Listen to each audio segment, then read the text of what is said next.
বহুদিন হ'ল আমাৰ ইউটিউব চেনেলত ভিডিঅ' দিয়া নাই, কাৰণ অলপ কামত ব্যস্ত হৈ আছিলোঁ আৰু মোৰো অলপ গাটো অসুস্থ আছিলে, সেইকাৰণে অলপ ভিডিঅ' দিয়াত দেৰি হ'ল।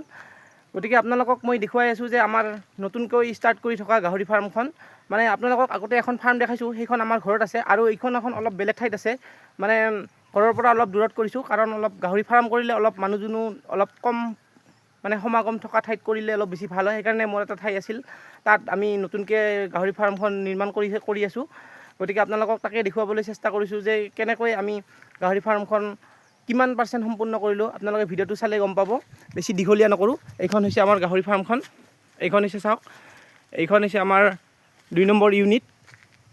এইবিলাক এতিয়া আমি লোহাৰ এনেকৈ পাইপ দি দিছোঁ, এনেকৈ জাম কৰি দিছোঁ তলত, এনেকৈ এইখন। আৰু এইফালে হ'ব আমাৰ এই কৰিডৰটো, মানে এনেকৈ মানুহজন এইফালে যাব পাৰিব, এনেকৈ ইফালে এনেকৈ যাব পাৰিব। আৰু এইফালে আমি এইটো প্ৰায় মানে 30 ফুট দীঘল আছে ৰুমটো, এই 30 ফুট দীঘলত মানে এইফালে আমি ফেটেনাৰ গাহৰিখিনি ৰাখিম বুলি ভাবিছোঁ, আৰু এইফালে আমি ব্ৰিডিঙৰ কাৰণে যিখিনি গাহৰি থাকিব এইফালে ৰাখিম।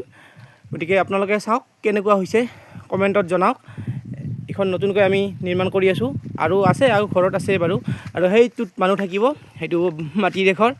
আৰু আপোনালোকক দেখুৱাবলৈ ওলাইছোঁ এইখন চাওকচোন, এইখন আছিল আমাৰ নেপিয়াৰ খেতি, মানে গৰু ছাগলীৰ কাৰণে আমি নেপিয়াৰ খেতি কৰিছিলোঁ। কিন্তু বহুত দীঘল হৈ যোৱাত এই 2 দিনমান আগতে যিটো বতাহ ধুমুহা আহিলে, এইকেইদিন ডেইলি আহি আছে বাৰু আমাৰ ইফালে চাওক কেনেকৈ নেপিয়াৰখিনি মোৰ ভাঙি দিছে বতাহে। কি কৰিব আৰু উপায় নাই, এতিয়া প্ৰকৃতিৰ নিয়ম মানিবই লাগিব। চাওক এইবিলাক নেপিয়াৰখিনি গোটেই ভাঙি দিছে, টচ নচ কৰি দিছে। আৰু এইফালে আছিল আমাৰ তিয়ঁহ খেতি, আৰু সেইফালে আছে আমাৰ মাকৈ, যিটো আমি শ্লাইচৰ কাৰণে বনাইছোঁ গৰু ছাগলীৰ কাৰণে। আপোনালোকক দেখুৱাই আছোঁ, তাতো ভাঙি টচ নচ কৰিছে, তথাপিও আপোনালোকক দেখুৱাই আছোঁ। আৰু এইফালে এইবিলাক চাওক, তিয়ঁহ লাগিছিলে, এইখন হৈছে তিয়ঁহ খেতি। আৰু এইবিলাক হৈছে বেঙেনা, এইখন হৈছে বেঙেনা খেতি, এইখন হৈছে বেঙেনা খেতি। আৰু এইখন হৈছে আমাৰ নতুনকৈ বনি থকা গাহৰি ফাৰ্ম। আৰু এইফালে আছে আমাৰ নেপিয়াৰখিনি ভাঙি দিলে। আৰু এইফালে আপোনালোকক লৈ গৈ আছোঁ এতিয়া মই মাকৈ খেতিত, মানে মাকৈ শ্লাইচৰ কাৰণে বনাইছিলোঁ, মই দেখাই আছোঁ।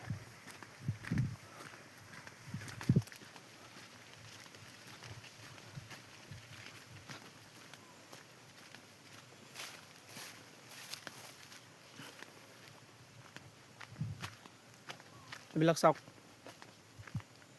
মাকৈ খেতিটো কেনেকৈ পৰি গৈছে, এইবিলাক চাওক ধুমুহাৰ ফলত এনেকৈ পৰি গৈছে এইফালে। আৰু আপোনালোকক যদি নেপিয়াৰ লাগে, নেপিয়াৰৰ ষ্টাম্প আপোনালোকে জনাব কমেণ্টত, ল'ব আহিলে দিব পাৰিম। নেপিয়াৰবিলাক ভাঙি গৈছে, এইফালে চাওক, বেছি দিব নোৱাৰিম, তথাপিও কিছু এটা দিব পাৰিম নেপিয়াৰ, যদি লাগে আপোনালোকক জনাব। এইবিলাক ৰেড নেপিয়াৰ আছে, এইটো চুপাৰ নেপিয়াৰ আছে, এইবিলাক চব ভাঙি দিছে বতাহে। এইবিলাক চাওক কেনেকৈ পৰি আছে। যদি আপোনালোকক ওচৰে পাঁজৰে আছে মোৰ গোৱালপাৰা জিলাৰ, কমেণ্ট কৰিব, অলপ চলপ দিব পাৰিম ভাঙি থকাখিনি। তেতিয়া আজিৰ কাৰণে বাই বাই।